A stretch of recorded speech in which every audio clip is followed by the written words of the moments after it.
Hello, hello, everyone, and welcome back to another episode of the Plant Powered People podcast with your hosts, Michelle Kane and Tony Okamoto. Today, we're going to be talking about hosting for the holidays as vegans, something we've talked a bit about before in other episodes. We've done a lot of episodes that are holiday centric. We will link them all in the show notes at plantpoweredpodcast.com. But today, we really wanted to dive deep into hosting. It's almost Thanksgiving. Yes, we've talked a lot about what to do as a guest at someone else's house. You call before, you bring something to share with the table. But what about when you're hosting, probably for the first time as an all plant-based or even as a mostly plant-based dinner? How do you convey that to your guests? How do you deal with the criticism you may receive when that happens? So Michelle and I want to first start by sharing our own experiences before we dive into the how to plan a vegan Thanksgiving at your place. And we will talk about, once we get into that, centerpieces that you can use instead of turkey, how to grocery shop for vegan roasts, some recipes that we love serving at ours. But before that, Tony, what's your experience been like? Well, I think the very first Thanksgiving that I decided to host was a potluck. And that's something that I do regularly now. It's a vegan Thanksgiving. I host it after Thanksgiving. So it's usually the weekend before on a Saturday.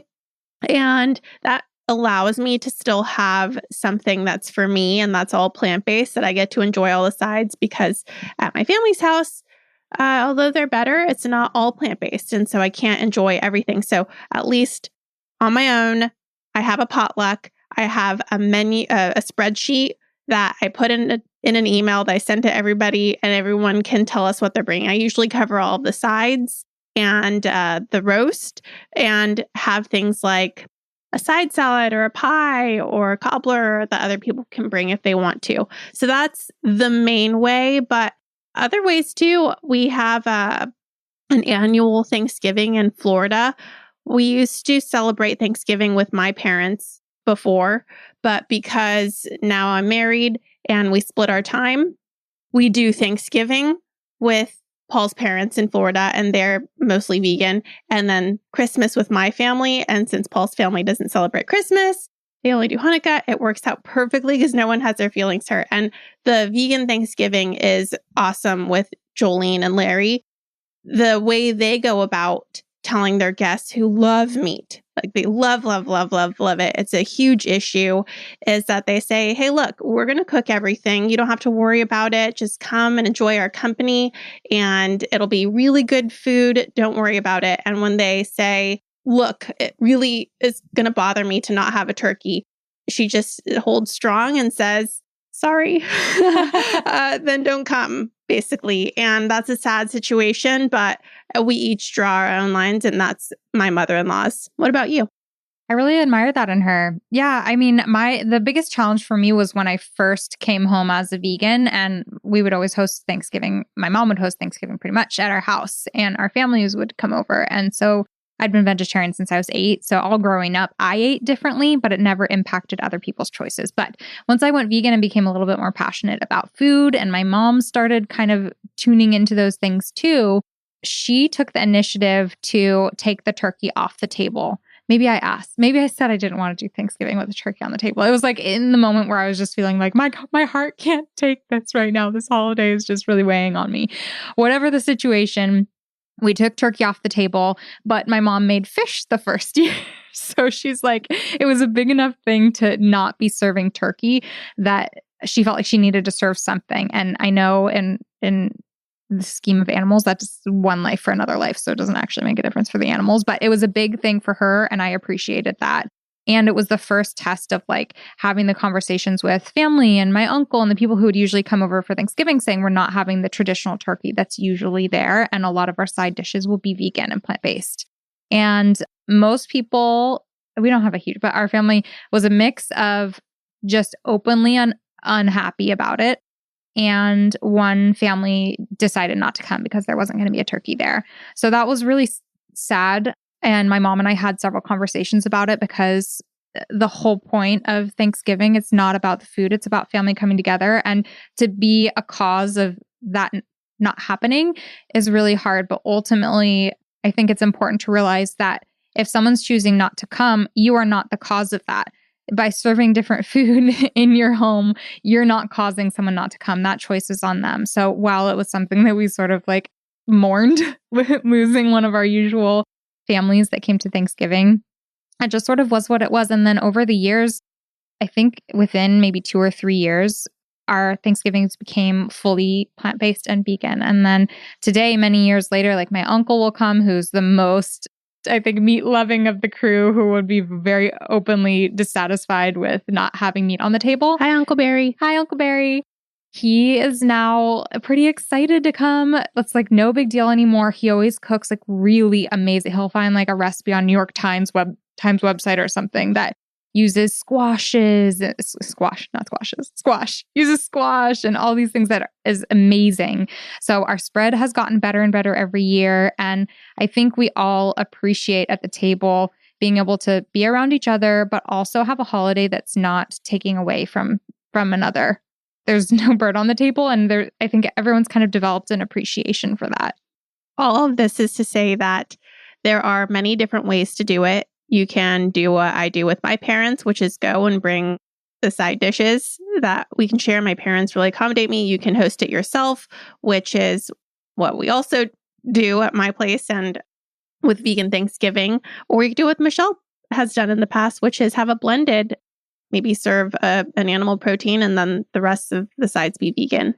That's definitely an option. One of the things that really helped me, I didn't enjoy Thanksgiving for a long, long time. And especially when it was blended and I just felt like this is not my holiday and I feel kind of uncomfortable around it. I started doing what Tony said she did is I started doing Friendsgiving. So outside of the day of Thanksgiving that I'd spent with my family, I'd organize a Thanksgiving with friends and those were fully vegan.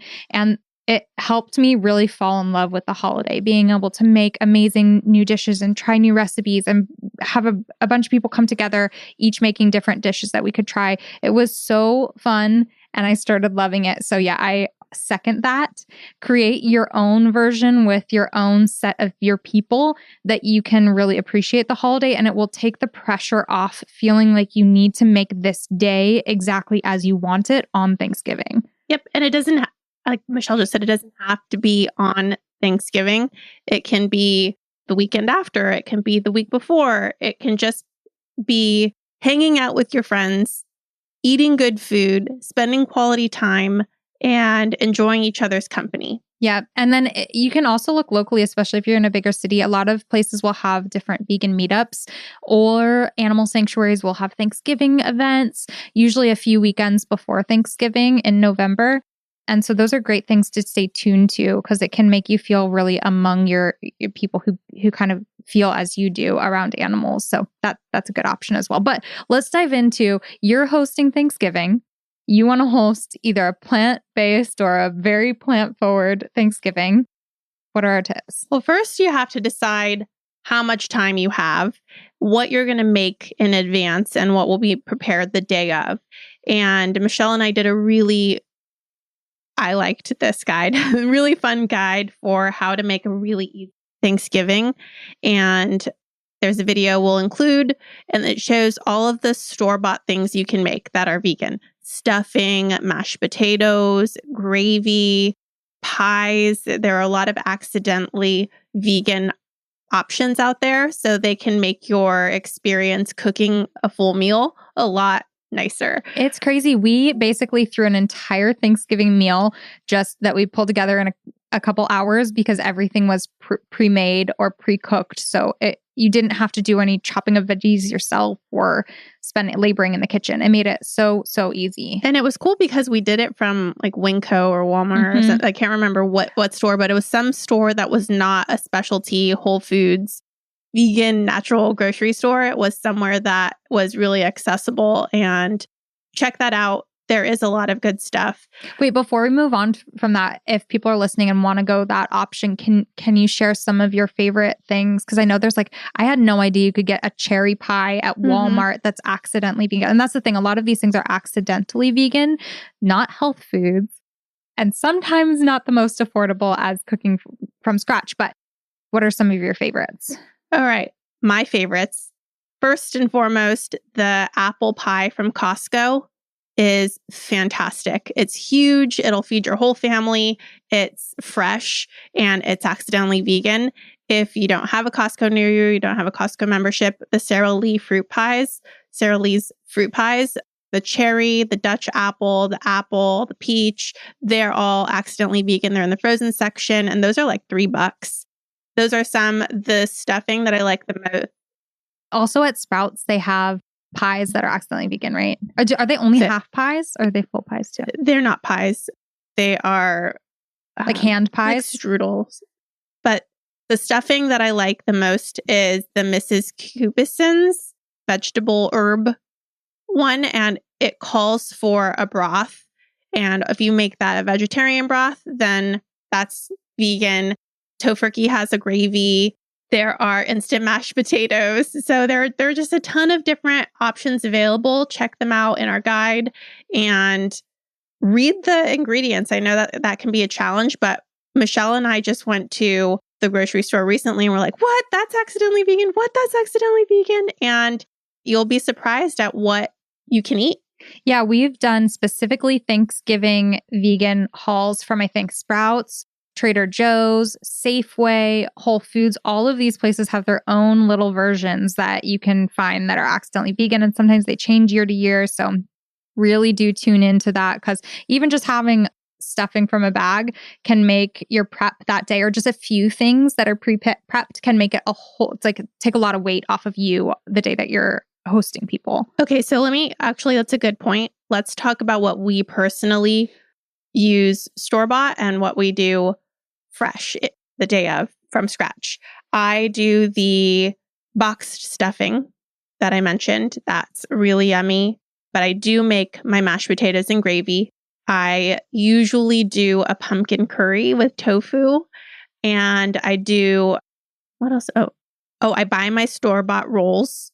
I don't make my rolls from scratch anymore. But if you want to, we have a recipe in the Friendly Vegan Cookbook. Yep. Speaking of which, we have a recipe for a lot of things. And that's usually what I go to, like the usual homemade sides that I'll not want to buy from a store. Mac and cheese, green bean casserole, mashed potatoes, and a homemade gravy. So much better than store-bought gravy, I feel like, always. And I know it's not super traditional, but the mac and cheese is always a hit. And it goes so well with those comfort foods of Thanksgiving. So the mac and cheese in that book is phenomenal. Yeah, we make that for like any event, but the Friendly Vegan Cookbook mac and cheese is an absolute must. I would say I will always make that for Thanksgiving from now on. It's one of my favorite things. And I'm not even a big green bean casserole fan, but the green bean casserole that Michelle created for the Friendly Vegan Cookbook is really good. And don't you have a friend who was like super picky and...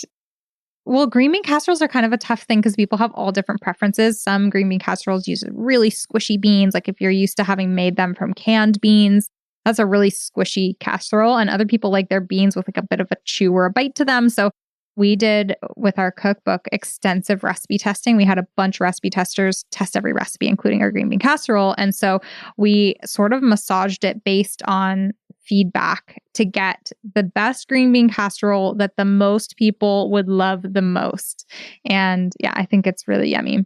And with a lot of the recipes in the book, the Friendly Vegan Cookbook, we share tips on you can make this in advance and then bake it the day of. Mm-hmm. So like stuff like the mac and cheese, you can cook the day before, a couple days before, place it in the refrigerator, and then the day of, all you need to do is toss it in the oven, and it's no prep work. Yeah.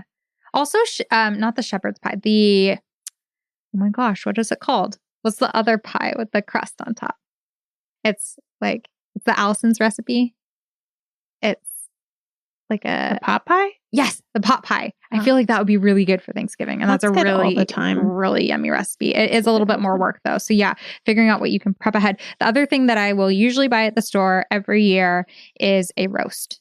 Mm-hmm. Yeah. And I usually buy a few different types now. Tony and I actually did an entire video on taste testing the different roasts out there. And that was a couple years ago. Now there's even more.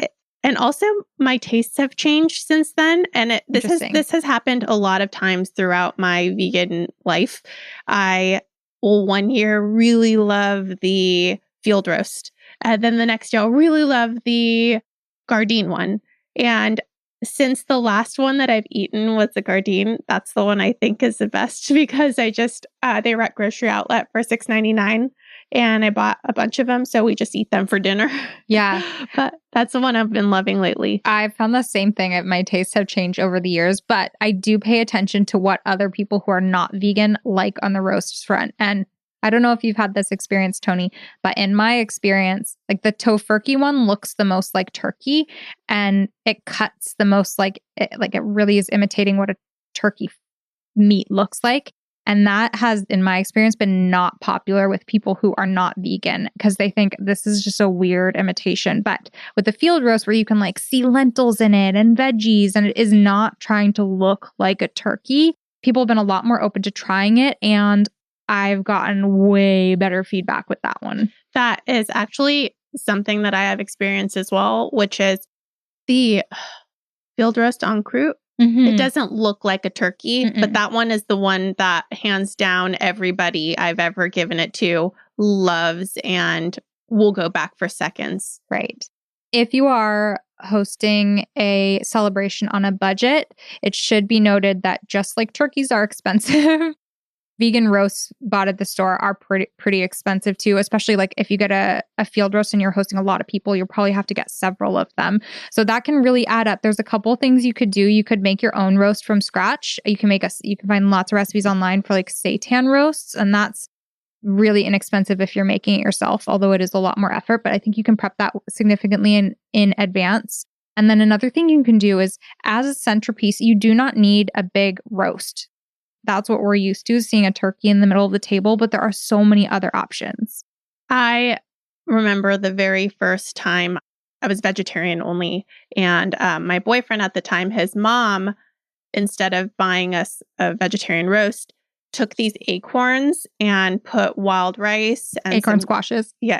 Acorn squash. Not acorns. Acorn squash. Very crunchy Thanksgiving meal.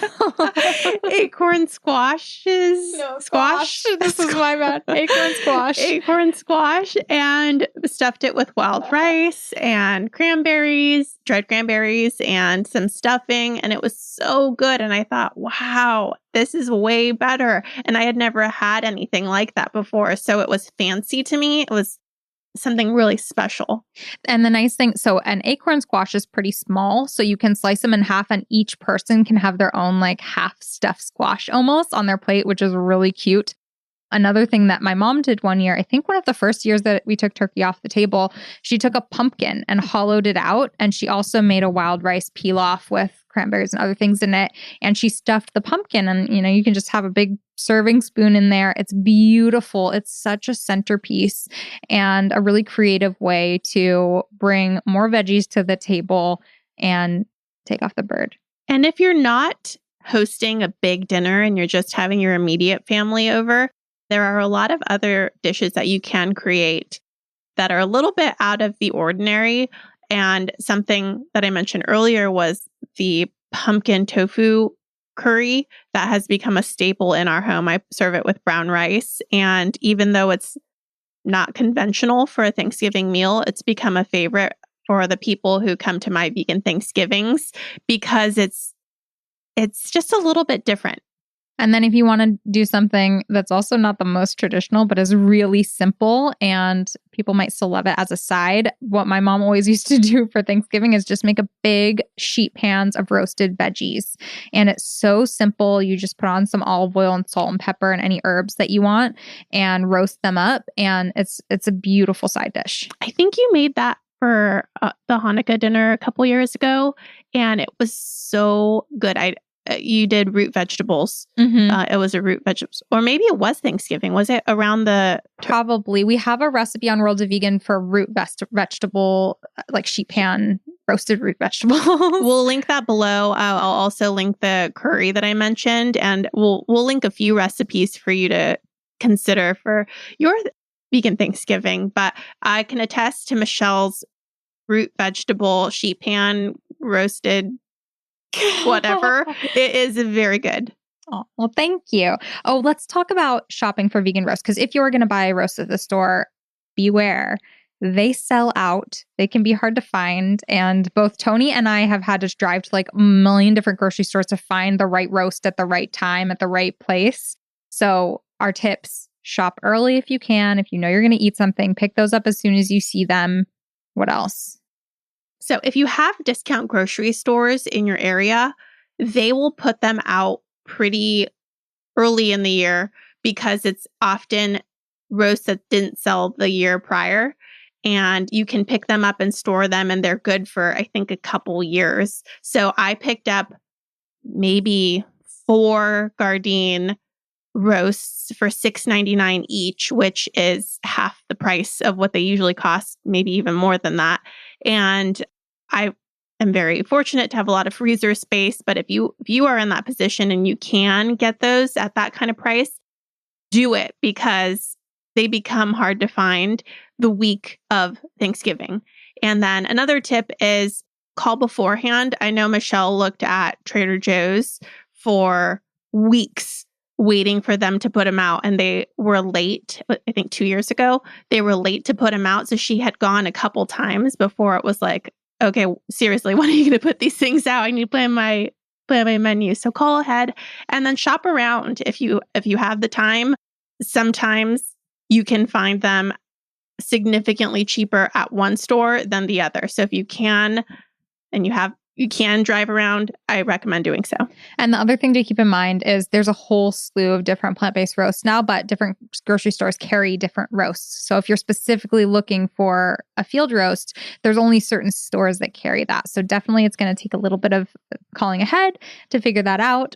And then, yeah, if you get it early, you're golden. And if not, you'll have the opportunity to try some new options for roasts, which is cool too. Another trick that I've really liked recently is going online to Instacart.com and typing in to see what is available at stores. So you can often put in your city, then type in what you're looking for, and it'll show you the grocery stores available. So that is also, if you're awkward on the phone and don't like calling and asking and being put on hold and all of that, it's an easier way to go about it. Definitely. And then when it comes to preparing your roast, there's also some tips and tricks for that.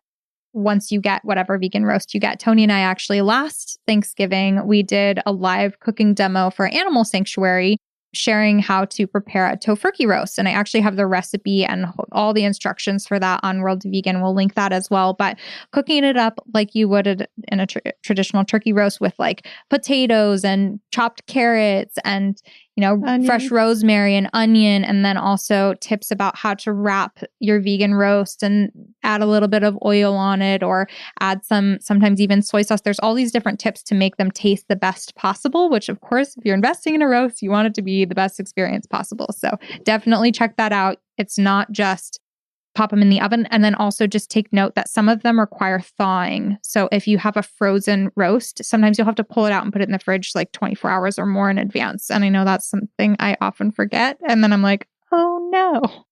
The other thing that's kind of fun that I have grown to really love about hosting a plant-based Thanksgiving is finding other traditions to integrate that are founded on kindness and to kind of bring those to the table. So you're no longer having a bird on the table. And one of the things that you can do is think creatively of other turkey-like things to celebrate turkeys at the table.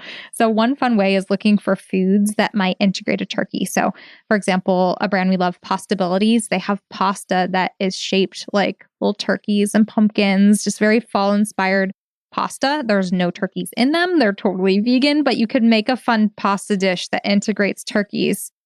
Another thing that I've done every year, my mom actually has done this for like a decade now, is adopt a turkey from a sanctuary. Farm Sanctuary has a program where you can adopt a turkey and they'll actually send you in the mail beautiful folded photo of the turkey with their little story and their age and their name that you are symbolically adopting. And so we've always put that on the table as a representation of, by choosing not to have a turkey here to eat, we're actually saving a turkey's life. So that's been really beautiful. That's really nice. That was something that was really huge when I worked at Animal Place. It was so special. If you haven't gotten a chance to go to a sanctuary, I know Michelle and I have talked about it a lot, but it is a good reminder of why we do what we do. And turkeys are so cool. And when you go like this, gobble, gobble, gobble, gobble, they all gobble, gobble. Sorry, exactly what Michelle just did. They all do it back to you, and it's just so fun. And they stick their little necks out. Yeah. Speaking of which, I know we mentioned briefly the sanctuary events that are hosted, but first of all, check out and see if you have a local sanctuary, see if they host events. It is so much fun, aside from having usually a vegan meal provided for you there, which is really cool. You don't have to cook and you get to eat something you can just know is all vegan. You get to hang out with turkeys and the other animals there. It's really fun for kids. It's fun to bring your family along. And we've actually had experiences where we've brought people, at least I have, with me to those events who have left changed eater. They have left things off their plate after being face to face with the animals that were rescued from the meat industry. Yes. And at places like Animal Place, when they were hosting, I think, the Turkeys event, they would host a vegan meal that was always phenomenal. And then also you could feed turkeys. So you'd give them roasted pumpkins and butternut squash, and they loved it. And to feed them is so special. So highly recommend doing that. Another thing that I do our Thanksgiving is create a little platter that looks like turkey. So I will include one from plantbasedonabudget.com, but it's basically a vegetable platter with a lot of different colorful vegetables. And we used guacamole and put a little base on it, and it's really cute. Yeah, like the picture of the bell pepper slices making the turkey's feathers. It's just really such a cool centerpiece. That's really fun. And then a tip from my husband is he gets wild turkey, the drink, and he always puts that on the table at Thanksgiving. And it gets a chuckle out of people because a lot of times it can be a heavy thing to talk about taking turkey off of the table, and to bring some levity to it and just be like, don't worry, we've got turkey for you right here, and pop down a bottle of alcohol always gets people laughing. So there's another little tip for you. There's a lot of ways to celebrate Thanksgiving without the turkey. That is not what this holiday is about. So, and the bounty of foods that we're really celebrating in this holiday it's like the harvest of the season, right? Like, what are some of the amazing foods that are integrated into Thanksgiving? Butternut squash, a lot of different winter squashes. And I think it is squashes. Maybe it is. I don't know why that came out the first time, but maybe that's what it is. You all will have to help us with our grammar. I'm pretty sure it's squashes. Okay. Yeah. Squash. But Tony's garden is bumping with winter foods. Pumpkins. Oh, yes. All of those good things. Corn. Is corn? No. Why do I picture? Because they always have those different baskets colors full of food, and there's always corn and leftover from summer. If you freeze your corn from summer, you can have some corn. I know we've talked a lot about the how-tos of preparing, but we also have a lot of other resources for how to get emotionally, mentally prepared for hosting the holidays, or even just going somewhere else for the holidays. There's one episode I highly, highly recommend with Bruce Friedrich, and that is a stellar episode. We're going to include that. We also have episodes on traveling. So if you're going somewhere for Thanksgiving by plane, we have some information for you. What else do you have, Michelle? Yeah, just to be able to have conversations. The traveling episode is actually coming out next. So stay tuned, because we have an episode on traveling coming on December 1st.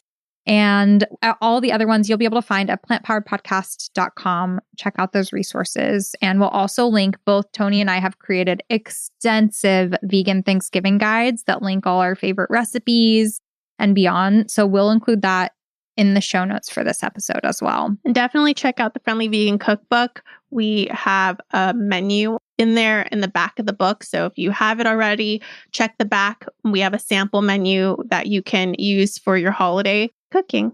Yeah, definitely. We really created this book to be a resource, and the holidays were a big part of what was in our mind of when do people really struggle in feeding people and friends and sharing and food sharing, which is what the Friendly Vegan Cookbook is all about. And the holidays are so central to that. So our whole section is basically created to make you feel supported they're mostly sides. So like if you created the sides from the Friendly Vegan Cookbook and got a roast, boom, done.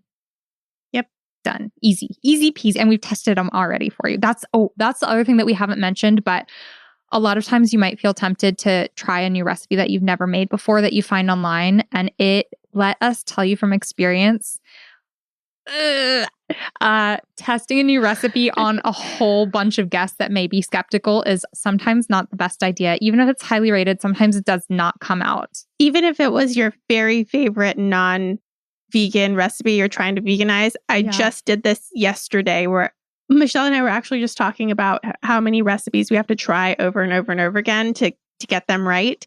And I was like, oh, that actually doesn't really happen to me all that often. Yesterday, I totally bombed something that I knew and was familiar to me. And I thought, all of these things, I love them so much together. They will be amazing. And then it wasn't amazing. So try something that it has 1 million 5-star ratings or you've made before, or that's in the Friendly Vegan Cookbook that has had 100 recipe testers. So yeah, even when cooking from the cookbook, I know a lot of people who are like, oh, but I'm going to use flaxseed here instead of banana or something like making those swaps, which might sound innocent and simple, but especially in baking, things can go so wrong with that. It'll totally change the texture of things and in cooking. So just if you're cooking for the holidays, try and do something that you've either made or love or that you super, super trust the recipe and follow it to a T. There's this meme that content creators or recipe creators send around that is a negative review. And it was like, hey, I tried your recipe and it was terrible. I used whole wheat flour. I used gluten-free pasta. I used blah, blah, blah. I changed this. I didn't add the sugar. I also used oil-free. It was oil-free, but it was terrible. So work do on better. Your recipes. And so, anyway. Yep. Follow recipes if you want them to come out for sure, if you're making them for the first time. So with that, we hope that this helps you all and that you have an incredible celebration of the holidays, whatever holidays and however you choose to celebrate, whether you're amongst friends that are like-minded or family that's giving you a hard time. Just remember, it's one day or it's a few days, and try and find what you can to enjoy it and leave the rest. And if you're preparing for having a difficult time with your family, do listen to that Bruce Friedrich episode. It'll give you a lot of encouragement and inspiration to just enjoy the quality time with your family without putting all the pressure on yourself to be the best vegan ambassador and the most knowledgeable person at the table about everything ever. So we hope you enjoy your holiday, and we'll catch you in the next one. Yeah. If you'd like to support the show, you can do that in 2 different ways. One, we always say how much it means to us to read your reviews. So if you listen to the Plant Powered People podcast and you haven't left us a review, we would absolutely love to read a little note from you. You can do that on the Apple Podcasts platform. And then we have a Patreon page. So if you want to support the show financially, even just $1 a month, a couple dollars a month, that also means the world and helps keep our show going. So you can do that at patreon.com/plantpoweredpeople. Thank you all. Have a beautiful holiday, and we will talk to you in the next episode. Bye. Our sponsors of this episode are really going to come in handy this holiday season. The first is Better Than Bouillon. You've heard us talk about them before. We love them dearly. This is a concentrated paste that comes in a little glass jar that works as a soup base for broth. It's great if you're making gravies or I've never added it just to mashed potatoes, but now I kind of want to try that. Stuffings, different Thanksgiving dishes. Better Than Bouillon is our jam, and it's a great alternative to the other little square wrapped bouillon cubes that you find in the store. It's a little more healthful, natural, and they have a bunch of vegan varieties. It's also more sustainable and it takes up less space in your pantry, which I appreciate. We don't have a lot of kitchen space. So the fact that you have 36 servings in a jar and it's a little concentrated paste jar makes it so that you have to buy less of the packaging, and also it takes up less space, and that's great. Yeah, when you're buying soup broth in a big container, those containers are mostly not recyclable. A lot of people don't know that. So that's a super bummer, and they're mostly water. So they take up the room in your fridge or in your pantry, and they're really heavy to carry home from the store. So bouillon is the way to go, in my opinion. Definitely check out Better Than Bouillon. You can find their seasoned vegetable base, roasted garlic base, a sauteed onion, They even have a mushroom and our favorites, the no beef and the no chicken. So if you want to make some chicken noodle soup as the weather cools. What are you going to be making with it this holiday season? I'm going to be making our full lineup of recipes from the Friendly Vegan Cookbook that we have outlined for the holidays. So definitely the stuffing. Oh my gosh, I tested that recipe so many times. It's going to be really nice to be able to just go in and make it, knowing it's going to turn out great. And then, yeah, of course, gravy for sure. And then soups. I know soup is kind of a weird thing to have at Thanksgiving, but all around Thanksgiving, I want to be eating soup. And one more thing about gravy is that it really requires super flavorful base, because that's what it is. That's what's going to bring it all of its flavor. And that is why I use the no chicken to do my gravy. Yes. So definitely keep an eye out for Better Than Bouillon. You can find it easily at your local grocery store. Most grocery stores carry it. So that's really handy. But if you can't find it near you, you can always check them out online at betterthanbouillon.com. Next up, we are excited to introduce you to Bramble. Bramble is a new sponsor of ours, and Michelle has been raving about their founder for quite some time. So I'm really, really excited about this. Yes. The founder of Bramble, Amanda, she is so sweet. I connected with her a few years back, and she's been on a mission to create the first 100% plant-based and vegan fresh dog food. She's making dog food in her home, so her sweet doggy pets are eating like kings and queens. And she wanted to make that available for everyone. She has the belief that, we can feed our pets the way that we feed ourselves. If you look at a lot of generic pet foods out there, they are really horrendous. If you're looking at non-vegan pet foods, they're made from parts of animals that are not even human grade. Even crazy things like you can find elements of euthanasia drug in commercial pet food. And just if you look into that, you're going to want to find an alternative for your dog. So I've been feeding my dog vegan dog food for a long time, and I've felt so much better about that. My dog his vets always give the thumbs up.